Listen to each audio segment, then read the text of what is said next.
Hello hello বন্ধুরা, তোমরা সবাই কেমন আছো? আজকে দেখো নতুন আর একটা আইটেম নিয়ে চলে এসেছি। এগুলোকে ফুলুরি বলে। বিয়ের আগে আমি কখনো দেখিনি, তো বিয়ের পর শ্বশুরবাড়িতে আসার পর অনেক কিছুই দেখেছি। তো ওরা এই তরকারিটা খুব খায়, তো আমারও এখন ভালো লাগে। তো দেখো সমস্ত মশলা রেডি করে নিয়ে সামান্য একটু পেঁয়াজ তেলে দিয়ে আর কটা আলু দিয়েছি। কটুকরো আলু দিয়ে সামান্য ভাজা ভাজা হওয়ার পর সমস্ত মশলাটা দিয়ে দিয়েছি।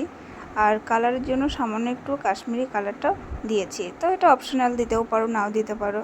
তো কষানো হয়ে যাওয়ার পর দেখো জল দিয়েছি কতটা, এটা তোমরা তোমাদের ইচ্ছা মতো দেবে, কেননা ফুলুরি দেওয়ার পর ফোটানোর পর শেষে অনেকটাই ঝোলটা শুকিয়ে আসে, ওই জন্য জলটা একটু বেশি দিতে হবে। তারপর দেখো কিছুক্ষণ ওটাকে ঢাকা দিয়ে ফুটিয়ে নিয়েছি, আর নামানোর আগে সামান্য একটু চিনি দিয়েছি। তো আমার রেডি হয়ে গেল ফুলুরির তরকারি।